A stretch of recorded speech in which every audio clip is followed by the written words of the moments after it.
وعلى آل بيته الطيبين الطاهرين الحمد لله رب العالمين الحمد لله الذي جعلنا من المتمسكين بولاية سيدي ومولاي علي بن أبي طالب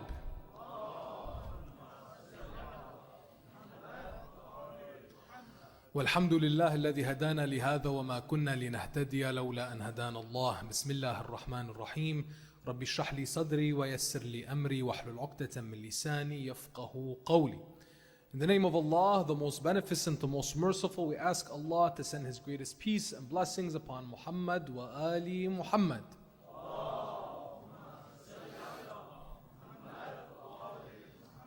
We praise Allah for all the blessings He has given us, and the greatest blessing being that He allowed us to be of the ones who remain steadfast, dedicated, and loyal on the path of our Master after the Prophet, the commander of the faithful, the prince of the believers, the protector of the Prophet and his message, Al-Imam Ali ibn Abi Talib alayhi salam.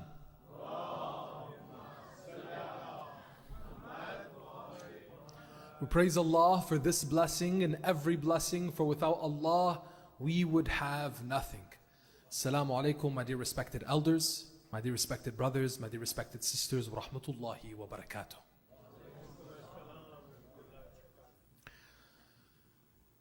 Tonight, we join again in looking at the legacy of Imam Hussain alayhi salam and deriving not just the lessons, but the appreciation for the person of Imam Hussain alayhi salam.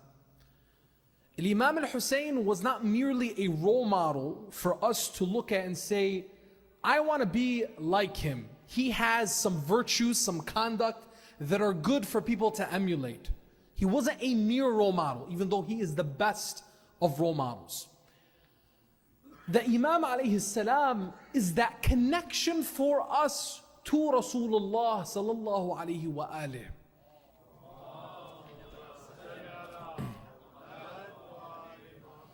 And every night, in one way or another, I'm going to emphasize this very important part of our creed. That connection between Imamate and Nubuwwat for us, ultimately to Allah subhanahu wa ta'ala. And you may ask, why is it that important? It's that important because when you're looking at your relationship with Allah subhanahu wa ta'ala, if you really want to be one who is following what La ilaha illallah Muhammad Rasulullah came to deliver, then you want to abide by what God has given us, and not just merely what you and I think is right or wrong, what you and I feel is good. You see, my brothers and sisters, the realness of Imam Hussain alayhi salam is so great that it is felt centuries and centuries later. There's a reason why when you look at the commemoration of the tragedy of Ashura, if someone from the outside came, they'd be thinking, who is this leader that just passed away? Who is this person that you're mourning, that you're remembering, that you're commemorating as if they just passed away a day ago, days ago?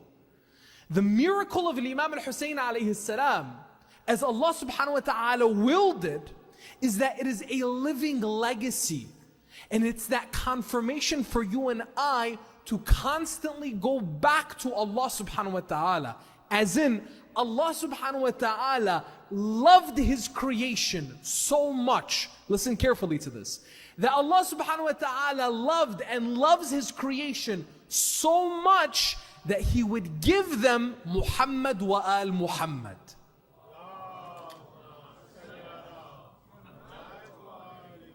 Now you may be saying, Jalal, what do you mean He would give them Muhammad wa al Muhammad? There's a reason why. There's a divine wisdom that from Adam to Nuh to Musa, Ibrahim, Isa, and the rest of the prophets and the messengers of God, the seal of prophets would be Muhammad sallallahu alaihi wa alihi, khayru khalqillah.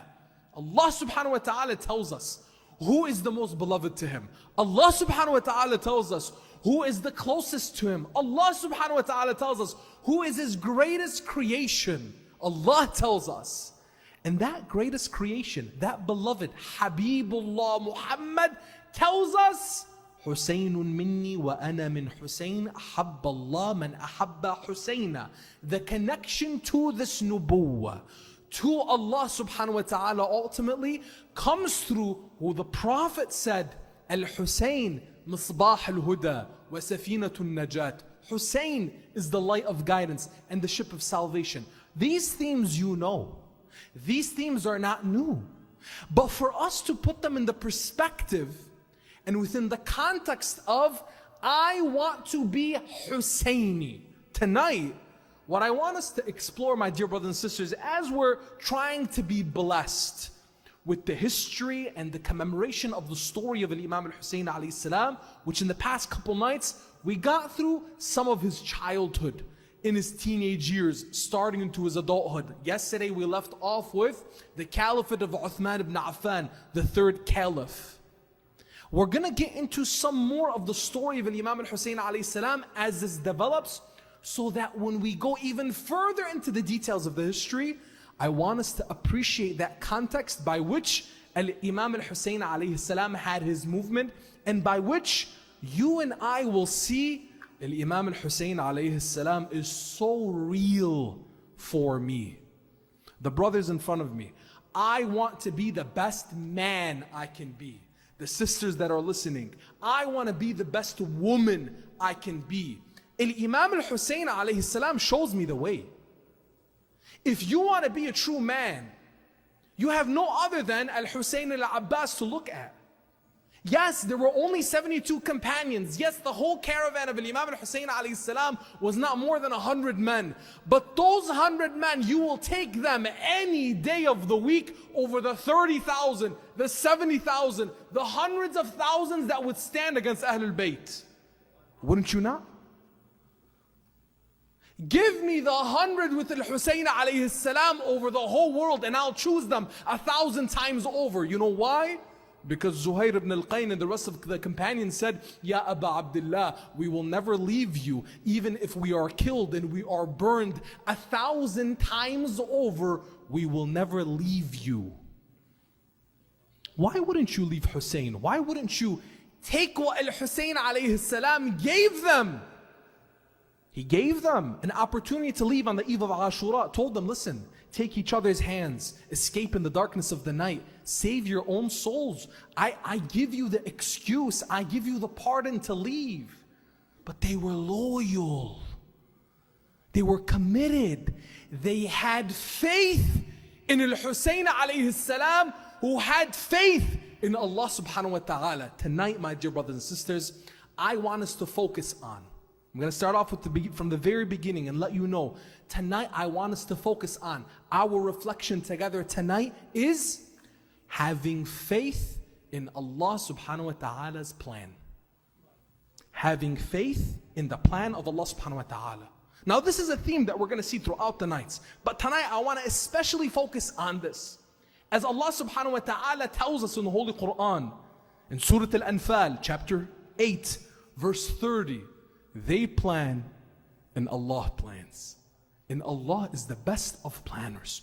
وَيَمْكَرُونَ وَيَمْكُرُ اللَّهُ وَاللَّهُ خَيْرُ الْمَاكِرِينَ. They plan and God plans. And God is the best of planners. Don't you and I at some times, let's be honest with ourselves, don't you and I sometimes, we may look at the world around us, whether it's looking at everything that's happening in the world, all the injustices and the oppression that's taking place, all the inequalities that you may witness. You open up your phone and you see it all. You may feel disenchanted, disenfranchised by the world that we live in, exposed to all of it. You may look at your own personal situation and feel discouraged. You may feel that all the odds are stacked up against you. Who here can feel that way? Can share? Give me some nods. Am I relating to anybody in the crowd? Am I seeing it? Yes, I'm seeing it. God bless you. And this is, by the way, something that's normal. This isn't something that's foreign. For a person to feel discouraged, you'll see some of the followers of Ahlul Bayt alayhim salam express that they felt discouraged, that they felt down, that they didn't feel good at times. And they would go to Ahlul Bayt alayhim salam and they would seek encouragement. And that's what we do. my dear brothers and sisters, we embrace our human experience. We embrace that we're going to go through trials and tribulations. We embrace the challenges that we have, but we realize we have guidance. We have a connection to the divine. And we have the reminder of Ahlul Bayt alayhim salam, someone, the one, Al-Hussain alayhi salam, who as a young man, 18, 19 years old, his father's passed up, first caliph, second caliph, third caliph now. And he sees a companion like Abu Dharr al-Ghafari, close, loyal companion of the Prophet sallallahu alaihi wasallam. Can you imagine one of the most dedicated companions of Rasulullah? He is pushed out of the nation, exiled into the desert, pushed out to die in the desert by himself. Why? What crime did Abu Dharr commit? You want to know what Abu Dharr did? He spoke too much about justice. He spoke too much about truth. And he spoke truth to power. He didn't, by the way, bash anyone. He just went into the court of Uthman. And when he saw things that were being done illegally, unlawfully, he would speak to Uthman and say, "Oh Uthman, have you not read the verse from the Holy Quran?" And he would mention the verses of justice and equality, and that Allah subhanahu wa ta'ala wants fairness and equity for people. Until he was kicked out of the court of Uthman.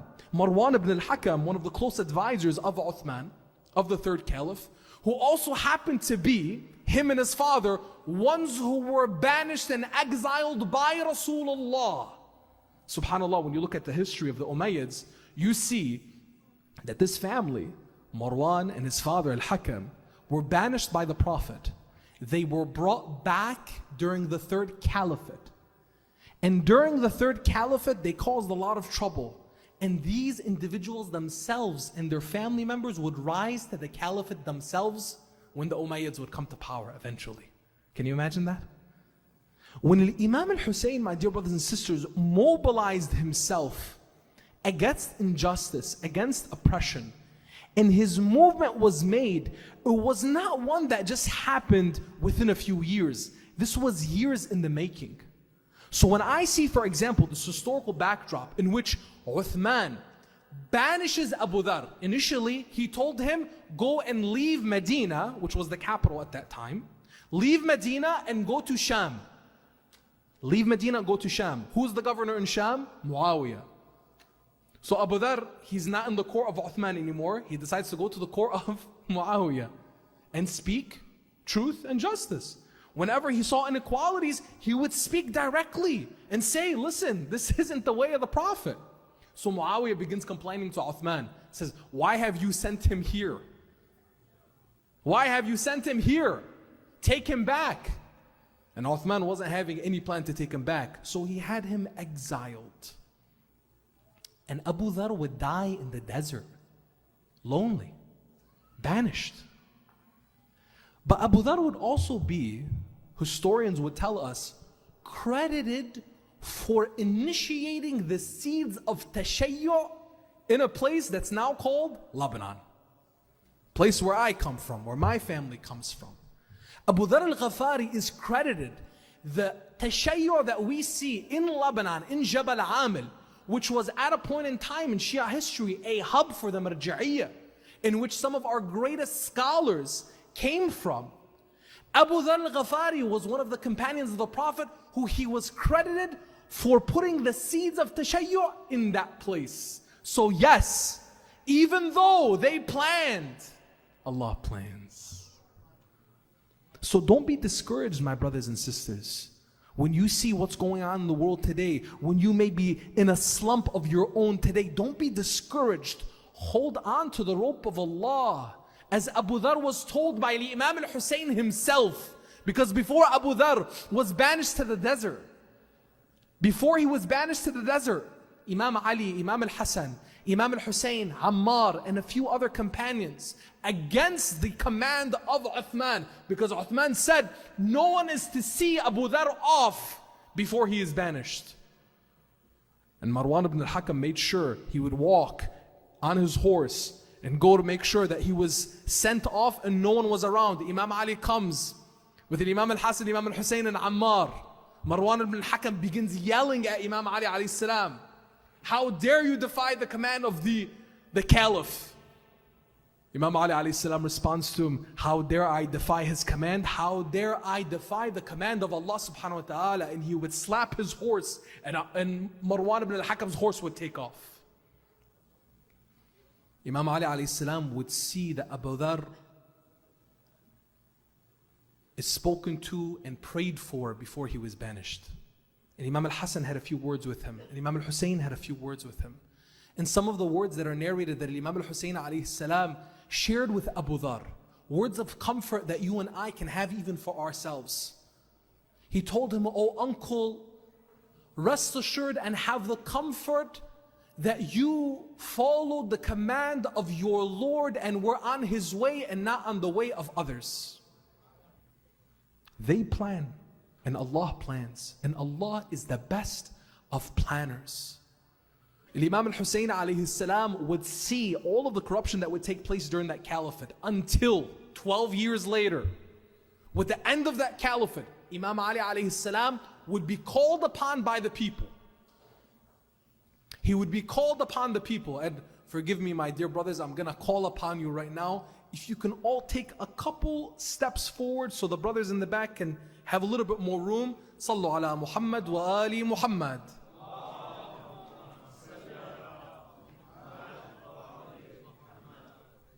For the love of Imam al-Hussain, another loud salawat ala Muhammad wa ali Muhammad.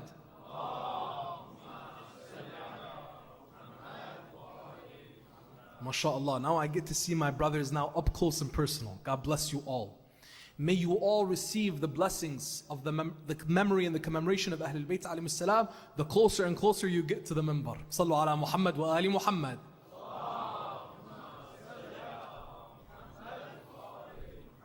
When the people came to Imam Ali alayhi salam at the assassination of Uthman, remember, Uthman was assassinated. Uthman was executed actually in his home. The rebels had gathered, and even though Imam Ali alayhi salam tried to keep the peace, look at the wisdom of Ahlul Bayt alayhi salam, look at the wisdom of Amir al-Mu'mineen, the commander of the faithful. Even though Uthman was not his friend, and even though Uthman would not follow the directives of Imam Ali, and he warned him time and time again, Uthman, you have to change your policies. The people will not have patience for this nepotism anymore. And he promised him, I'll change. And then as soon as things quieted down, he went back to his old ways. Until finally, even though Imam Ali alayhi salam would try to ward off the rebels that wanted to kill Uthman, and even though, and look at the wisdom of Ahlul Bayt, because the accusations would come later that Imam Ali was behind the killing of Uthman, wasn't it? Imam Ali alayhi salam would have his own sons, Al-Hassan wal-Hussain, dressed in armor, ready to do what? To keep the peace. No vigilantes are allowed. No taking the law into your own hands. With the justice of Ali ibn Abi Talib, you saw the justice of Allah subhanahu wa ta'ala. No lawlessness allowed. No matter how grave the crime was, things were to be dealt with properly in accordance to the law of Allah subhanahu wa ta'ala. So yes, even in disagreement, Imam Ali alayhi salam would try to keep the peace and keep order. But the rebels made their way into the house of Uthman ibn Affan, the caliph, and they executed him. Imam Ali alayhi salam was sought out by the people. And arguably in this history that we have, Imam Ali alayhi salam was arguably, by some of our scholars' analysis, arguably the first elected by the overwhelming majority of the nation, elected leader of the Arabs in Arab history as well as Muslim history. Everyone rallied upon Imam Ali alayhi salam, with the exception of Muawiyah and Sham. Only exception. And this was a huge victory seen by the Muslims, rallying around Imam Ali. But what did Imam Ali alayhi salam tell the people that were trying to rally around him? What did he tell them? He said, go and seek someone else. I'm better for you as counsel than I am as chief. go and seek someone else. This is a very peculiar point, but shows us the wisdom of the Imam. The Imam was not seeking a position. The Imam was not trying to quarrel with anyone. When people come and ask and say, well, why didn't Ali fight for his right if he had a right? Imam Ali alayhi salam was not one to see that this is mine or that is mine. He would explain and tell people later on, and it's in Nahj al-Balagha, where he would say, لَأُسَلِّمَنَّ مَا سَلِمَتْ أُمُورِ الْمُسْلِمِينَ, that I will give and I will forego my rights so long as the affairs of the people are remained intact and the transgression is only against me personally. So the first three caliphs, the first three caliphates, which came to be about a quarter century, Imam Ali alayhi salam, let it be known, he was being patient and foregoing his rights to keep Islam and protect the body of Islam and the affairs of the people. Simply that. So now when people came and said, we want you to be the Khalifa now, we want you to lead now, and Imam al-Hassan, Imam Hussain are watching, how does their father interact with all of this? Modeling the leadership that is appointed from Rasulullah, from Allah subhanahu wa ta'ala. He said, I'm better for you as counsel than as chief. Go and seek someone else. But they insisted. What was the stipulation that Imam Ali alayhi salam gave them? He said, I will lead so long as you give me allegiance in public. And know that when you're giving me allegiance, I will lead as the Prophet led. And he warned them. He said, but you won't have patience for my justice. That's why in the 4 years and 10 months that Imam Ali was the Khalifa, you saw 3 civil wars take place. 3 battles take place. Jamal in Basra, with the Prophet's widow Aisha, Talha and Zubair on one side, fighting against not just the Imam in our doctrine, but the Khalifa of the Muslimin. People were confused. What's going on? Imam Ali alayhi salam would make it very clear. See who speaks of truth, and you'll know who its people are. Where's the truth? Go look at the people and what they say. What are they challenging? What are they trying to do? When Imam Ali alayhi salam would come into the battlefield, in Jamal, in Siffin, in Nahrawan, what would he say to the other side? Let's not have this war. I'll put myself on the front line. Someone face off with me, and then whoever wins decides the battle. He did that in Jamal. He did that in Siffin. He did that every single time. Did you forget who Ali ibn Abi Talib was? Now when we look at Imam Ali, especially my young men, when you look at Imam Ali and you see this fierce warrior, fearless, no one could stand in his way. Who are you looking at? You're looking at the champion of Khaybar. You're looking at the champion of Uhud. You're looking at the champion of every battle that the Prophet faced off with in the early days of Islam, when the Prophet had only a few hundred men. You're facing off and seeing a man that would sleep in the bed of the Prophet, risking his life as a young man in his early 20s. Just with the very opportunity, he would go into sujood and say, Ash-shukru lillah. Thank you, God, for affording me the opportunity to put my life on the line. He was only in his early 20s.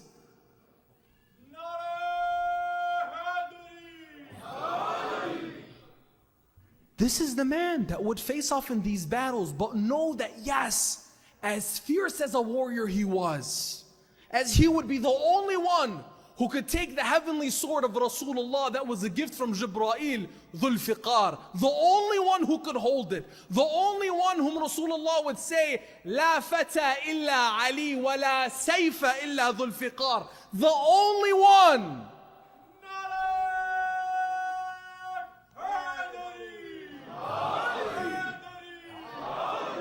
The only one. But he is that man that as a 10-year-old would say, Ana laka ya Rasulullah. When grown men did not have the courage to believe and have faith in the Holy Prophet Muhammad sallallahu alaihi wa Ali as a 10-year-old young man, yes, I say young man, not a child, And this is something that we need to treat our young men with. You're not children. Look at Ali. And look at his descendants, Al-Hassan wal-Hussein. Look at Al-Qasim on the day of Ashura. We don't have children. We have men in the making. You see, this fierceness and courage and bravery that he has on the battlefield is also one that is matched with his chivalry for his women, his kindness towards his children, his commitment to his prayer, his namaz. They all go hand in hand. You and I, my dear brothers and sisters, our commitment to Allah subhanahu wa ta'ala is not one where I just pick and choose. Al-Hussein alayhi salam saw his father navigating all of these challenges. When the people said, Ya Ali, we want you to lead, and he led, and the Muslims would fight against him. They saw battles against the Byzantines. They saw battles against the Persians. They saw the conquest, the futuhat, and the opening of all these lands. But people didn't see, especially in this way, Muslim on Muslim combat and engagement. So what did Ali ibn Abi Talib, Amir al-Mu'mineen, do? He clarified the rules of engagement and even taught us when we have disagreement, how do we treat one another? Just because somebody called me an enemy, just because someone disagreed with me, Imam Ali showed us in Jamal, in Siffin, he showed us that when Muslims get into conflict, there's still rights that need to be observed, unlike others before him. So you and I, this is in battle, this is in blood. What do we take from that as brothers and sisters in our own families, in our own community? Disagreement is gonna happen. Conflict is gonna happen. But the key is we need to make sure we review our intentions. When Imam Ali alayhi salam to his men in the battle of Siffin, he would tell his men, the mountains may move and your legs, your feet should not move. Be firm in your faith in Allah subhanahu wa ta'ala. And know that you are giving your life for Him. If your life is taken, you're giving it for Him. He was aligning intentions, aligning purpose. You and I, if we have disagreements in our family, what's the purpose? What's the intention? Because I said so? Because it's my opinion? Because it's me? No. We need to make sure that we're aligned and we have the courage, the bravery to admit when we're wrong. If we're wrong, we're wrong. Even with our kids, even with our spouses. But it goes both ways. So the men as husbands and fathers, and the women as mothers and wives, and children as sons and daughters, we need to all practice the humility and align our intentions. Yes, we may have a disagreement. Yes, there may be moments of anger or frustration. But remember, this life, as Imam Ali alayhi salam tells us, ad-dunya sa'a. This world, this life is but an hour. فَاجْعَلْهَا طَاعَةً. So make it in obedience, in devotion to Him, Allah. Imagine you and I shifting the paradigm. Instead of it being about me, and what I want, and what I think, my opinion, because my opinion matters, because of my experience, my background, my expertise. What about if it's about Him? What do you think is going to open up for you in your life? What blessings do you think are going to be unveiled for you and your children and your family when you make it about Him? You know what? I'll tell you what. Look at the companions of Imam Hussain alayhi salam. Look at the companions of Ali ibn Abi Talib, Amir al-Mu'mineen alayhi salam. In every battle, when they didn't care about the thousands in front of them. They cared about the people just right next to them. When you had Imam Ali alayhi salam and the likes of Ammar next to him, the likes of Miqdad next to him, the likes of Malik al-Ashtar, you had the Shia. The Shia have always been small in number, my dear brothers and sisters. The Shia initially were only a group of 4. Only 4 companions. The Shia have always been small in number. We're not looking for numbers. We're looking for sincerity. Allah subhanahu wa ta'ala, how many prophets has He sent to humanity? Over 124,000 prophets by some of our narrations. And some of our prophets would live for thousands of years. Look at our Hujjah, our Imam, over 1,190 years old to this day. Is he looking for numbers or is he looking for sincerity? Allah subhanahu wa ta'ala wants each and every one of us to have salvation. Wants each and every one of us to see the movement of Ahlul Bayt alayhim salam, see the wisdom that Imam Hussain alayhi salam saw in his father Amir al-Mu'mineen. That with all of the people planning, some people came to Imam Ali alayhi salam during these battles. And particularly when it came to Muawiyah, some of his companions were concerned. Remember what I was sharing earlier about feeling discouraged? Muawiyah was very cunning. Muawiyah had all these tactics. He blackmailed people. He gave people bribes. He took people away. He gave them money. There was a lot of promise when it came to Muawiyah. Some of the companions were discouraged. They came up to Imam Ali alayhi salam and they said, Ya Ali, Ya Amir al-Mu'mineen, do you think maybe you can talk to some of these tribes? Maybe we can win them to our side. Maybe we can do something. Muawiyah is doing 1, 2, 3. Imam Ali finishes listening to them. He says, Muawiyah laysa bi'adha minni. Muawiyah is not more cunning than I am. Listen carefully, my dear brothers and sisters. Apply this to your business. Apply this to your social relationships. Apply this to your company, to your family, to your kids, apply this.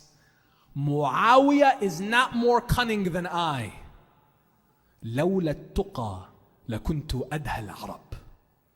If it were not for my fear of Allah, my piety, my God consciousness, if it were not for my piety, I would have been the most cunning of the Arabs. The most cunning. Imam Ali is telling us this. So people are planning and people are cutting corners and people are deviant and people are doing these things, and they look at the believers and they say, oh, they're naive. Oh, they don't know how to do business. Oh, they don't know how to work. Oh, they don't know how to do this. They don't know how to play the game. You're playing a different game. لولا التقى لكنت أدهى العرب. Now, when you're seeing Imam Ali alayhi salam and you're seeing Imam al-Hasan alayhi salam, who would go into a peace treaty with Muawiyah, flipping the switch on him, because the expectation, by the way, at the martyrdom of Imam Ali alayhi salam, the expectation was al-Hasan was going to press on in war. But Imam al-Hasan alayhi salam flipped the switch on him, dictated a peace treaty, and preserved, because, and many of us gloss over this period of history, Imam al-Hasan alayhi salam to the Muslims was the 5th Khalifa. People gloss over this. They say, oh, Muawiyah became the caliph after Ali ibn Abi Talib. What? There was a year, just shy of a year period, where the Khalifa was Hassan ibn Ali. And the peace treaty was thanks to Hassan ibn Ali. And that peace treaty would do a number of things, my dear brothers and sisters. If you are a Shi'i and you do not understand why Imam al-Hasan alayhi salam did the peace treaty, you do not understand Ashura. There's a very good book by Ayatollah al-Radi. He wrote this book called Sulh al-Hasan, the peace treaty of Imam al-Hasan alayhi salam. Read the book, translate it into English. And you'll see the strategic genius of Imam al-Hasan alayhi salam, which his brother Imam al-Hussain alayhi salam was fully in support of.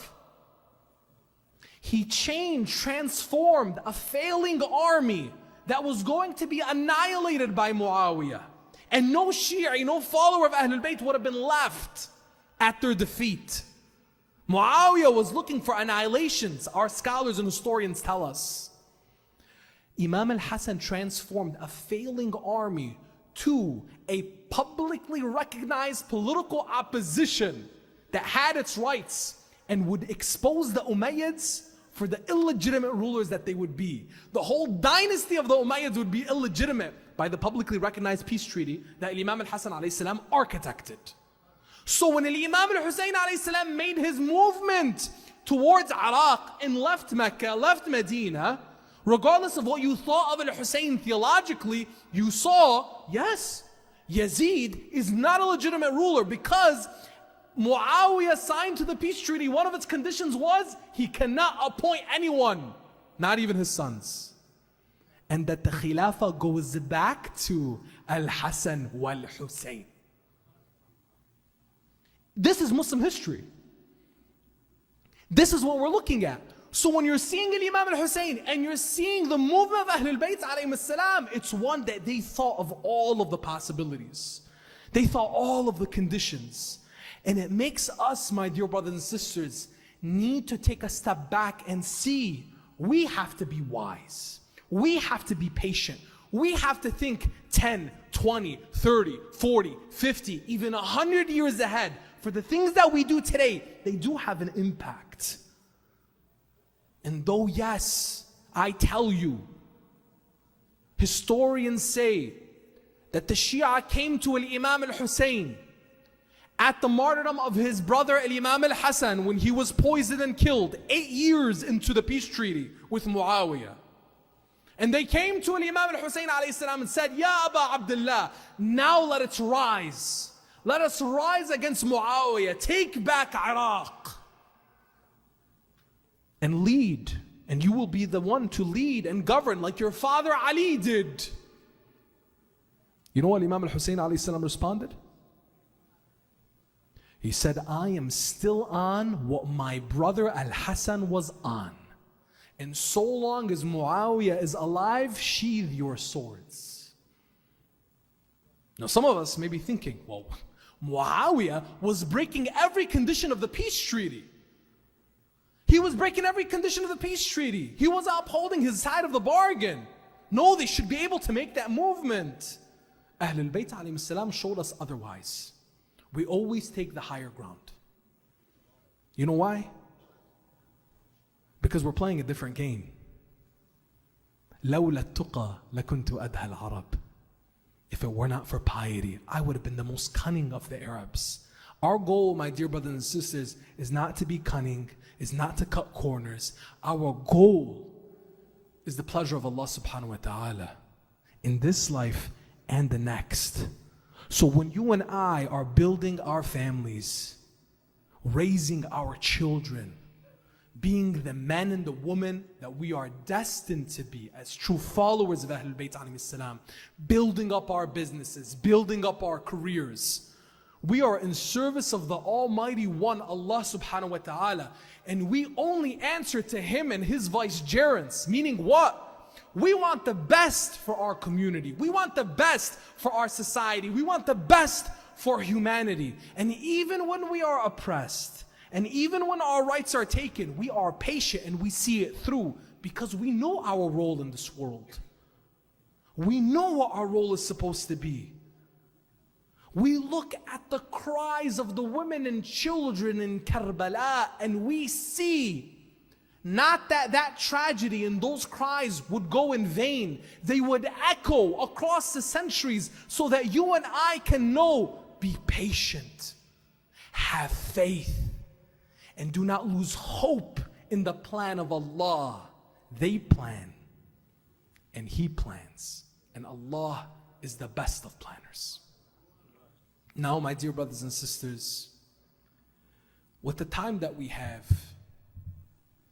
let us go back and see how Imam al-Hussein alayhi salam, after leaving Medina, what he would leave behind, where would he be going, and what tragedies would take place. When we hear the cries of the women and the children, how soon did they start? Some historians record that Imam al-Hussein alayhi salam left some family behind, including a daughter in Medina. She was too ill to travel, and Imam al-Hussein alayhi salam did not want to risk her dying on the way to Iraq because of her illness. Some record her as Fatima al-Alila, meaning Fatima the ill one. We'll remember her tonight. And we'll also remember the daughters of Imam Hussain in the caravan as they arrived in the holy land of Karbala. If I tell you this tale of sorrow, will you lend me your hearts to borrow?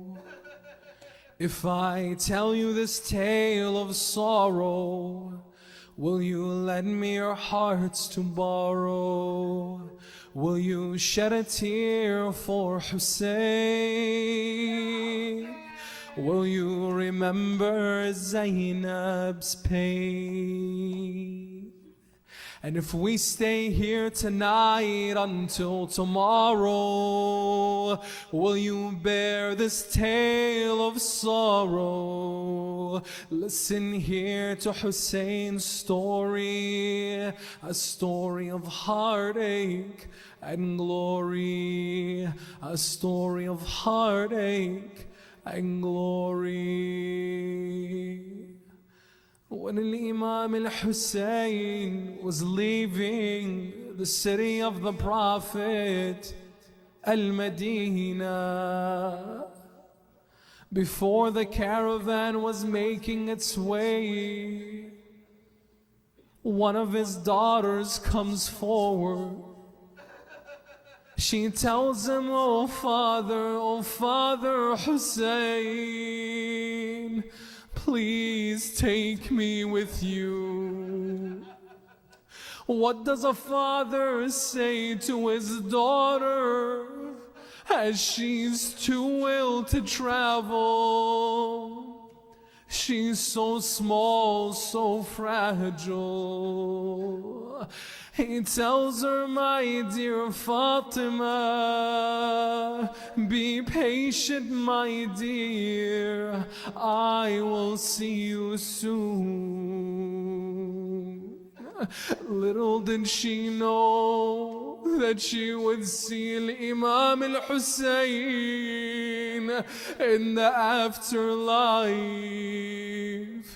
But Imam Hussain would leave her behind. As they would go embark on the journey to the land of Karbala,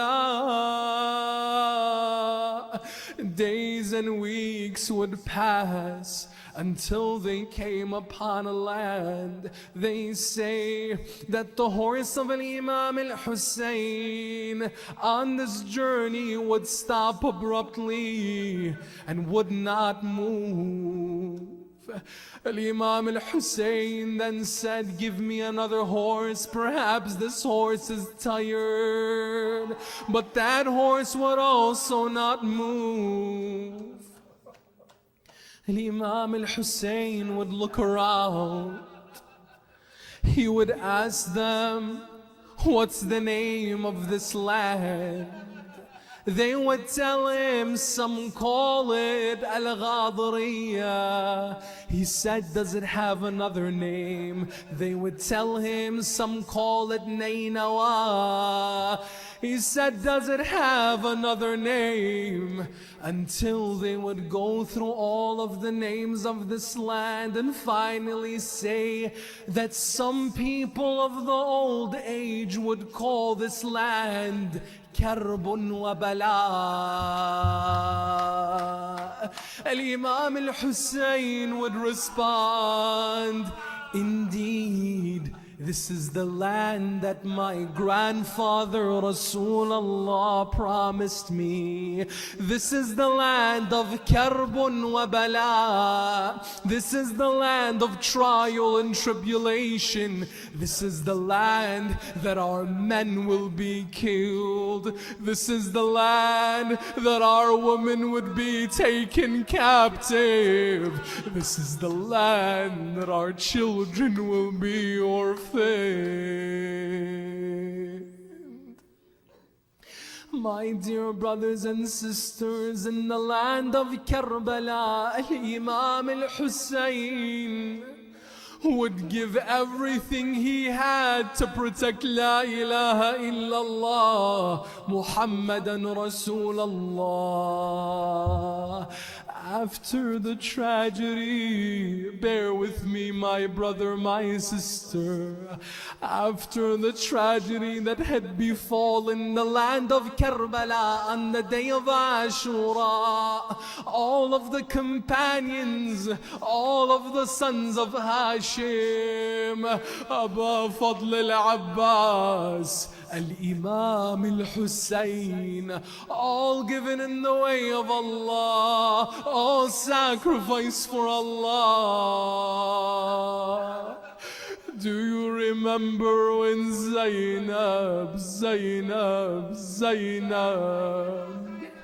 was taken with the women and the children captive, when their tents were set aflame, when they were chained in their wrists and their ankles and made to see the beheaded champions, their heads on spears? Do you recall the tragedy from Karbala to Kufa, from Kufa to Sham? But the tragedies would not stop there. In a night like this, I wish for us to remember the daughters of Al-Hussein.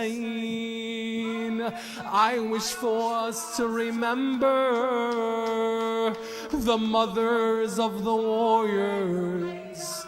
I wish to take you back to Medina after the tragedy of Ashura, when they would return finally to Medina, and Sayyida Zainab would tell Imam Sajjad, please, let's not go back to Medina without the people of Medina knowing what happened to us.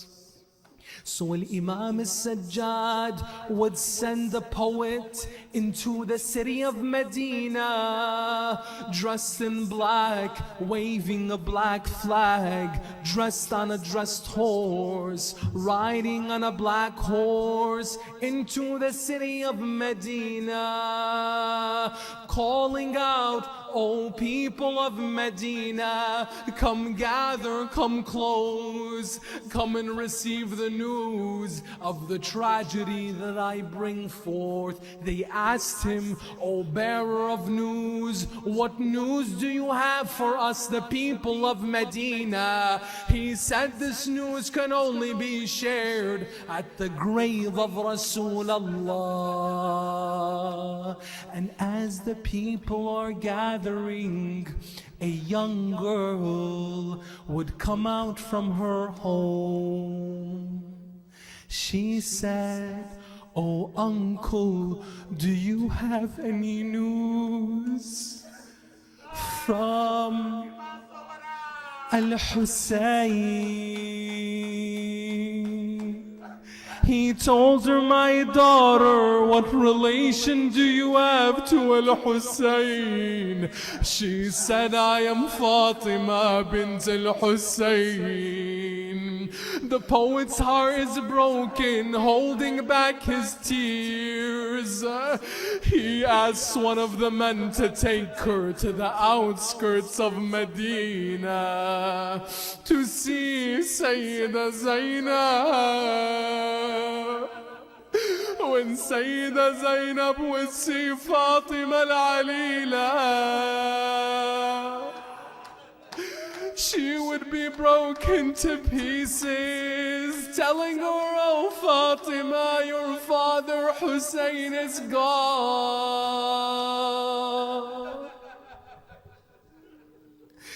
The poet goes to the grave of Rasulullah, waving the black flag. The people have gathered, thousands of people of Medina pouring into the mosque of Rasulullah. Over the grave he calls out, "Oh people of Medina, قتل الحسين قتل الحسين قتل الحسين وحيدا غريبا عطشانا مظلوما. Hussein has been killed in the land of Karbala, thirsty, lonely, martyred, slaughtered. The people are wailing and crying, calling out, Wa Husayna, Wa Husayna. A woman from the crowd goes to him. The people make way for this woman who's dressed in black head to toe. She goes to the poet who's reciting over the grave of Rasulullah. She tells him, oh poet, tell me what happened to my Hussein. He said, my dear lady, who are you to Hussein? They tell him this is al-Banin. He says, عظم الله لك الأجر. May Allah reward you for your son Abdullah. She said, I didn't ask you about Abdullah, I asked you about Hussein. He said, may Allah reward you for your son Uthman. She said, I didn't ask you about him, tell me about Hussein. He said, may Allah reward you for your son Jafar. She said, stop telling me about them, tell me about Hussein. And then he tells her, عظم الله لك الأجر. May Allah reward you for قمر بني هاشم قطيع اليدين العباس your son. Oh أم البنين, your son Al-Abbas, the protector of Zainab, would be killed at the Euphrates River. Al-Banin would say, I've given all my sons for you, Ya Hussein.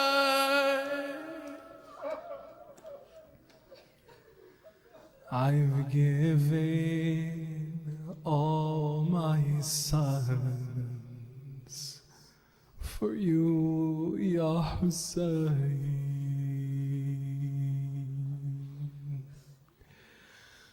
لا حول ولا قوة إلا بالله العلي العظيم. إنا لله وإنا إليه راجعون. وسيعلم الذين ظلموا أي منقلب ينقلبون والعاقبة للمتقين. We ask Allah by the tears that we shed, Ya Allah, the grief in our hearts and the sorrow that we bring forth, Ya Allah, accept this from us. We ask Allah to take these tears and make them transformation for us, Ya Allah. We ask Allah to bring us closer in our brotherhood and our sisterhood in the love of Al-Hussein, Ya Allah. We ask Allah to unite our community in the love of Al-Hussein, Ya Allah. We ask you, Ya Allah, to heal our sick, to answer the dua, the supplications of all of our people, Ya Allah. We ask you, Ya Allah, to have mercy upon our marhumin. We ask you to fill our homes with the blessings of Muhammad wa al Muhammad, Ya Allah. And we ask you, Ya Allah, for the hastening of the reappearance of Sahib al-Asr wa al-Zaman, Ajjalallahu ta'ala farajuh al-Sharif. We ask you this, Ya Allah, and the last of our prayers, أن الحمد لله رب العالمين وأفضل الصلاة والتسليم على نبينا محمد وعلى آل بيته الطيبين الطاهرين.